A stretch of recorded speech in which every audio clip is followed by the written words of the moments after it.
দর্শক, বিগত প্রফেসর ইউনূস সরকারের আমলে ১.৫ বছরে যদি আপনি তালিকা করেন যে ২-৩টি ভালো কাজের কথা আপনি বলতে চান, সব মিলিয়ে তাদের ভালো কাজের সংখ্যা এই তালিকা করতে গেলে আপনি ২-৩টি ৪টি ৫টির বেশি হয়তো খুঁজে পাওয়াটা আপনার জন্য অনেক বেশি কষ্টকর হবে। যদি ২টার নামও বলেন তাহলে আমার মনে হয় যে আমার দৃষ্টিতে প্রফেসর ইউনূস সরকারের সব থেকে ভালো কাজ যেটা ছিল সেটা হচ্ছে শিক্ষাক্ষেত্রে একটা সিদ্ধান্ত। শিক্ষাক্ষেত্রে কী সিদ্ধান্ত?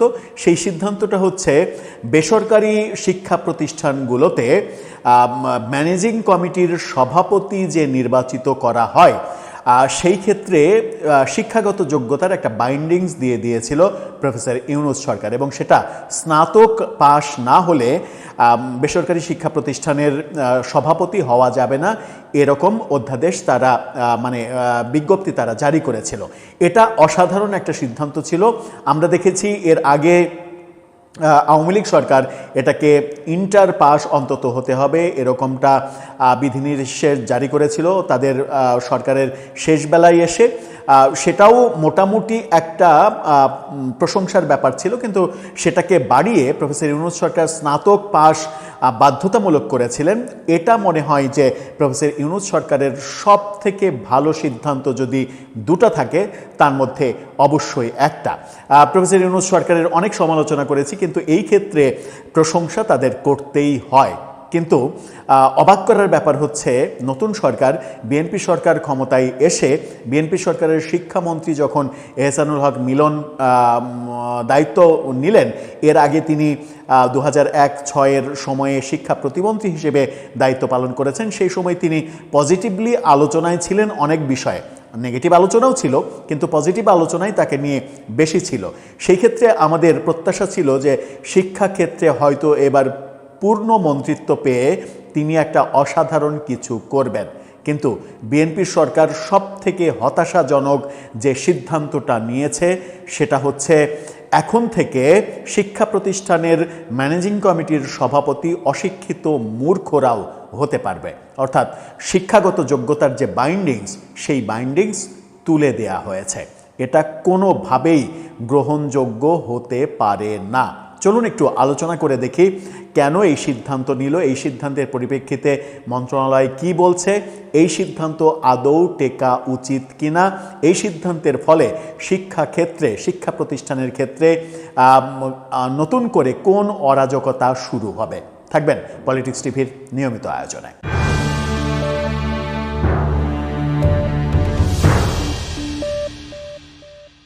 দর্শক, একটা সময় ছিল যে রাজনৈতিক মূর্খ নিরক্ষরদের ক্ষমতাসীনদের নানাভাবে বিভিন্ন স্কুল কলেজের ম্যানেজিং কমিটির সভাপতি করে দেওয়া, সেই ক্ষেত্রে শিক্ষাগত যোগ্যতার কোনো বাইন্ডিং ছিল না। অশিক্ষিত মূর্খদের শিক্ষা প্রতিষ্ঠানের সভাপতি করে দেওয়ার ফলে যে শিক্ষা প্রতিষ্ঠানের প্রধান একজন মাস্টার্স পাস একজন শিক্ষক, সেই মাস্টার্স পাস শিক্ষকের চাইতে সম্মানের চেয়ারটা একজন অশিক্ষিত মূর্খ ম্যানেজিং কমিটির সভাপতির জন্য বরাদ্দ থাকে, এবং সেই মাস্টার্স পাস প্রধান শিক্ষক কিংবা কলেজের প্রিন্সিপাল তিনি উঠে দাঁড়িয়ে সেই সভাপতিকে সালাম দেন, সম্মান করেন।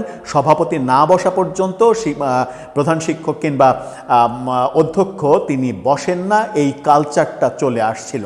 সেই কালচারের পরিসমাপ্তি করেছিল অবশেষে আওয়ামী লীগ সরকার শেষের দিকে এসে। সেটাও যথেষ্ট ছিল না। প্রফেসর ইউনূস সরকার যখন স্নাতক পাস বাধ্যতামূলক করলেন তখন আমরা কিন্তু সবাই স্বাগত জানিয়েছি যে এটা একটা অসাধারণ সিদ্ধান্ত। কারণ যে স্কুলের প্রধান শিক্ষক MA পাস একজন শিক্ষক, তিনি কখনো একজন অশিক্ষিত মূর্খর আন্ডারে চাকরি করতে পারেন না, কিংবা কলেজের ক্ষেত্রে তো আরও হয় না। অশিক্ষিত মূর্খরা, ধরা যাক একটা গ্রামে রাজনীতির প্রভাবের কারণে সরকারি দল, স্বাভাবিকভাবে তো সরকারি দল থেকেই এটা হয়, এর আগে আওয়ামী লীগের আমলে দেখেছি। একটা উদাহরণ তো একেবারে দিতেই পারি জায়গার নাম না বলে। একটি শিক্ষা প্রতিষ্ঠানের সভাপতি একজন অশিক্ষিত মূর্খ সাবেক ইউনিয়ন পরিষদের মেম্বার, যিনি আওয়ামী লীগের সময়ে হাইব্রিড আওয়ামী লীগের এক প্রতিমন্ত্রীর খুবই ঘনিষ্ঠ হয়ে যান। এর আগে তিনি বিএনপি জামাতের রাজনীতির সঙ্গে জড়িত ছিলেন এবং সর্বশেষ মানে এখন পর্যন্ত বিএনপির যে নতুন কমিটি, ওই ইউনিয়নের নতুন কমিটি যেটা মানে নতুন কমিটি হয়নি, অর্থাৎ পুরনো কমিটি যেটা আছে সেই কমিটির তিনি মেম্বার ছিলেন। তাকে আওয়ামী লীগের সেই হাইব্রিড প্রতিমন্ত্রী দলে নিয়ে এসে তার আস্থাভাজন করে দিলেন এবং তার পুরস্কার হিসেবে স্থানীয় সব থেকে স্বনামধন্য হাই স্কুলের ম্যানেজিং কমিটির সভাপতি বানিয়ে দিলেন। এই অশিক্ষিত মূর্খকে ম্যানেজিং কমিটির সভাপতি বানিয়ে দিলেন। ওই স্কুলের মানে এমএ পাস শিক্ষকরা কিংবা মানে গ্র্যাজুয়েট প্রধান শিক্ষক, তাকে ওই মূর্খর জন্য ভালো চেয়ারটা বরাদ্দ করতে হয় এবং তাকে উঠে দাঁড়িয়ে সম্মান দিতে হয়, সালাম দিতে হয়। এটা কোনোভাবেই গ্রহণযোগ্য হতে পারে না। কিন্তু সেই পুরনো ব্যবস্থা আবারও ফিরে আসছে। ভয়াবহ তথ্যটা গণমাধ্যম দিচ্ছে এবং এটা নিয়ে অলরেডি ফেসবুকে চাঞ্চল্যের সৃষ্টি হয়েছে। অনেকেই মানে শিক্ষিত সচেতন মহল সবাই প্রতিবাদ করছেন। অবশ্যই এটা পরিবর্তন করতে হবে, নতুবা শিক্ষা ব্যবস্থা ধ্বংসের যে দ্বারপ্রান্তে গিয়েছে সেটা আরও বেশি ধ্বংসযজ্ঞে পরিণত হবে। গণমাধ্যমের শিরোনামটা দেখে নিন, সেখানে বলছে বেসরকারি শিক্ষা প্রতিষ্ঠানের সভাপতি হতে শিক্ষাগত যোগ্যতা লাগবে না, শিক্ষামন্ত্রী বলেছেন। এহসানুল হক মিলনের কাছে আমাদের অনেক প্রত্যাশা ছিল, কারণ এর আগে তিনি শিক্ষা প্রতিমন্ত্রী ছিলেন। সেই সময় তিনি অনেক মানে ডাইনামিক ক্যারেক্টারের কারণে সুনাম অর্জন করেছিলেন। সমালোচনাও হয়েছে, তার অনেক সমালোচনার পাটে যেতে চায় না, অনেক সুনাম অর্জনও করেছিলেন তিনি। সেই ধারাবাহিকতাটা তিনি রক্ষা করলেই দেশের শিক্ষা ব্যবস্থার জন্য দারুণ কিছু হতো।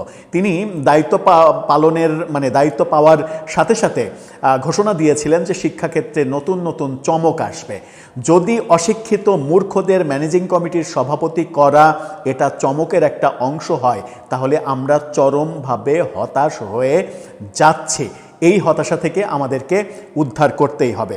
গণমাধ্যম যেটা বলছে সেটা হচ্ছে যে 2024 সালের প্রবিধানমালা সংশোধন করে কমিটির সভাপতির শিক্ষাগত যোগ্যতা শিথিল করা হচ্ছে। এতে সভাপতির শিক্ষাগত যোগ্যতা আগের নিয়মে ফেরানো হচ্ছে, অর্থাৎ ম্যানেজিং কমিটি বা গভর্নিং বডির সভাপতি হতে শিক্ষাগত যোগ্যতার প্রয়োজন নেই। এখন আপনি প্রশ্ন তুলতেই পারেন যে দেশে এমপি হওয়ার জন্য শিক্ষাগত যোগ্যতার বাধ্যবাধকতা নেই, সে দেশে শিক্ষা প্রতিষ্ঠানের ম্যানেজিং কমিটির সভাপতিতে এই বাধ্যবাধকতা কেন থাকবে? এই প্রশ্ন অনেকে করতেই পারেন, কিন্তু এই প্রশ্নের উত্তর হচ্ছে এমপি মানে ব্যাপারটাকে আমরা একেবারে মানে খুবই স্থূল করে ফেলেছি, সেটা আমরা হিসাবের বাইরে ফেলে দিলাম। কিন্তু শিক্ষাঙ্গনে শিক্ষা প্রতিষ্ঠানে যদি আমরা শিক্ষার মান ধরে রাখতে না পারি, একজন অশিক্ষিত মূর্খ যে অক্ষর জ্ঞানহীন, যে নিজে শিক্ষিত না, সে কিভাবে একটা শিক্ষা প্রতিষ্ঠানের একটা স্কুলের কিংবা একটা কলেজের উন্নয়ন করবে? সে কিভাবে শিক্ষাক্ষেত্রে অবদান রাখবে? এটা তো মানে প্রশ্নই আসে না, এটা কোনোভাবেই হতেই পারে না। এখানে বলা হচ্ছে যে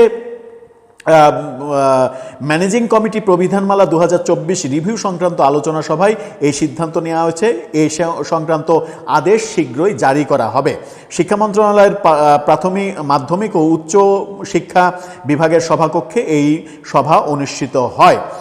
কর্মকর্তারা জানান, বেসরকারি শিক্ষা প্রতিষ্ঠানের ম্যানেজিং কমিটি গভর্নিং বডির সভাপতির শিক্ষাগত যোগ্যতা ন্যূনতম স্নাতক পাস নিয়ম আর থাকছে না।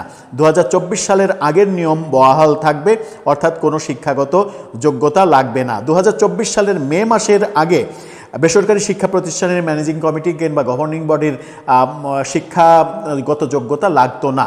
2024-এর মে মাসে এসে আওয়ামী লীগ সরকার সেটাকে পরিবর্তন করে ইন্টারমিডিয়েট পাস, এসএসসি বা সমমান পাস সেটা নিয়ম করে। প্রফেসর ইউনূস সরকার এসে সেটাকে স্নাতক করে।